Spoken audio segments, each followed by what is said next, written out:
This show's called The Herd, wherever you may be and however you may be listening. Thank you so much for stopping by. Fox Sports Radio, iHeartRadio, and FS1. Some days we have good topics. Today's one of those days. Joy Taylor is joining me. Joy, how are you? I'm great. Watched the Miami Hurricanes lose again last night. Very disappointing. They do that sometimes. A lot. Yeah. I started a master class yesterday. A what class? A master class. What's that? It's like all these really successful people like teaching you about their crafts. Like you can learn acting from Samuel L. Jackson. Gordon Ramsay as a class. I'm taking the Neil deGrasse Tyson class. On scientific thinking and communication. Look at you. You're one of the most ambitious people I've ever met. You really are. You're I very like to ambitious. learn stuff. Yeah, you're just a very ambitious go, go, go. You're jumping over hurdles in life. I try. I'm on the back nine. It all seems like too much work for me. I want to start with this. I have opinions. Sometimes I'm right. Sometimes I'm wrong. But I will remind you of both every Monday, second hour of the show. I'll remind you when I'm right. I'll remind you when I'm wrong. I think you all owe me an apology. I'll get into it later. So when Andy Dalton came to the Dallas Cowboys, I said he'll be the best backup in the league. He's a great backup. And you can start him occasionally and win games. And I said the gap between him and Dak, and not very big. That was met with outrage. And I came out and I said, let's go to their first 4 years when both Dalton and Dak had good offensive lines and good support. And when I threw up the numbers, I won't read them all for our radio audience, but you can see them here on the screen. They're virtually identical quarterbacks. I mean, now it should be noted, Dalton played in a more run-centric league, Dak in a little pass-happy league, so Dak's completion percentage higher. Same guy. And I've always said, Dalton throws a better ball, Dak's a better athlete. And I like Dak more than Dalton, but it ain't that big. So Dalton comes to Dallas. Now, this has been a weird year. No preseason. This has been hard for rookies, for free agents. It's not really fair to judge anybody in September and October, right? We've said this about the draft. I mean, there was no games. So, and also the Cowboys had a new staff. Andy Dalton got a concussion. Then there was COVID. So I don't think it's really fair to judge Andy Dalton early in the year. Even though Dak went 1-3 to start, in the fifth game, they're playing the Giants. Dak gets hurt. Dalton comes in, and if you recall, led them to a win. So for a week, you were like, Colin, I hate to admit it, you're kind of right. But then it unraveled. Then concussion for Dalton. He got COVID. The Cowboys went to backups on backups. Then they had a bye in week 10. And I think that's fair to say it was 10 straight practices. The chaos ended. I mean, there was at one point, we didn't even know. We thought the team was bailing on their defensive coordinator. That was a big narrative on this show and every show, every network. Like, the players are quitting. But then they had the bye, and byes generally, everybody gathers around. 10 straight practices. It's like a little bit of a preseason without a preseason. Andy Dalton since then, since the bye, 6 games, 4-2, 67% completion percentage, 13 TDs, 4 picks, passer rating of 102. Oh, my friends, that's Dak. Let me ask you right now, if the Cowboys win Sunday, 7-9, they're a playoff team. Dak started 1-3 and was trailing. If he would have played no Dalton, just sitting on the bench, Andy playing Dak, what do you think, they're 8-8? I mean, they ain't 12-4. They're not 11-5. You watch their defense.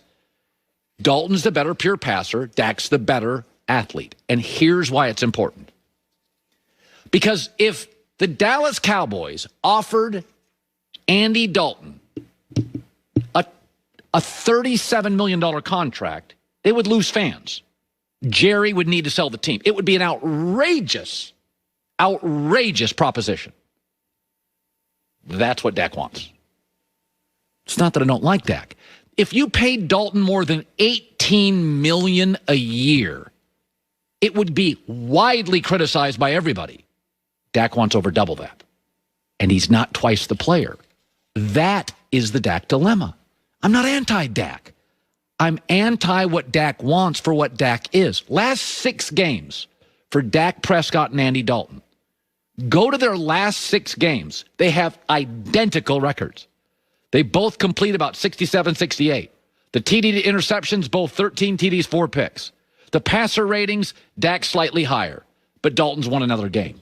I like Dak more. Dak is better. Dak's a better athlete. And in 2020, I think Dak feels like the NFL more than Andy Dalton.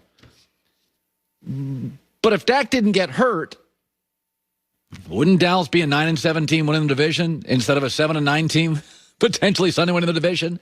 I've never been anti-Dak. I've always said the gap between Dak and Dalton, and Dak's better, is not massive. It's not. They both need a good offensive line and weapons to win games. They always say there's trucks and there's trailers. Bucky Brooks always says that. Neither one is a truck pulling their team.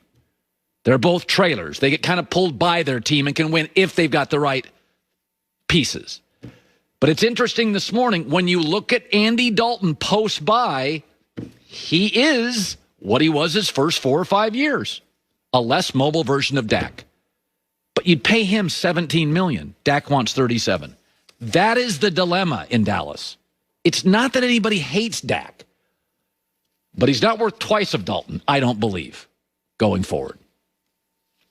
Oh, well, looky. We got a birthday cookie. LeBron's 36. Antonio Cromartie is joining us now. Antonio, I have been asking all season, but now I can really ask, who wins the NFC East in your eyes?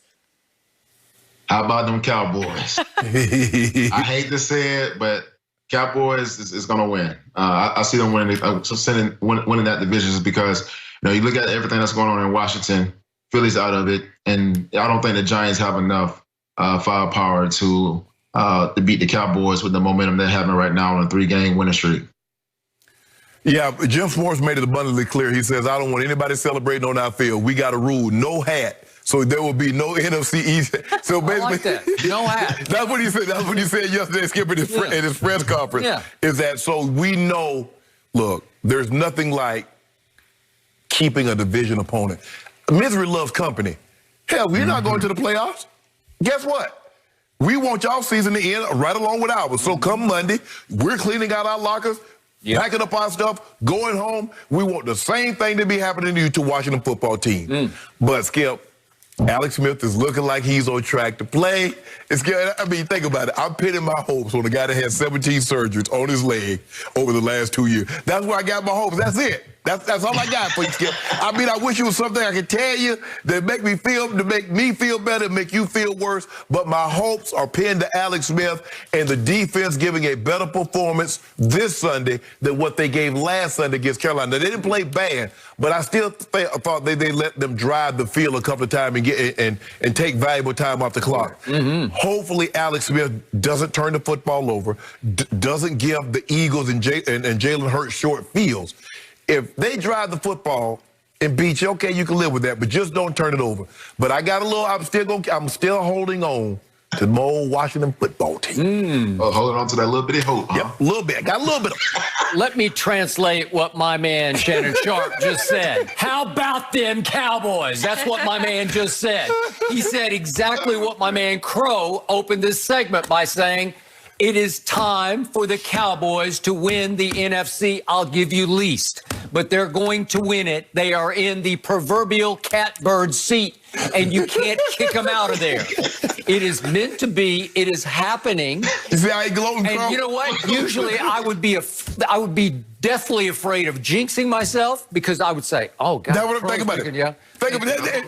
No, there's no jinxing going on here because it's going to happen. Bro, for 4 years in a row, when it came down to something like this, I don't want to jinx it. I'm not going to say anything. Look how he's gloating now. He's just over there. Oh, yeah, I ain't worried about this. We got this one in the bag. It is happening just because of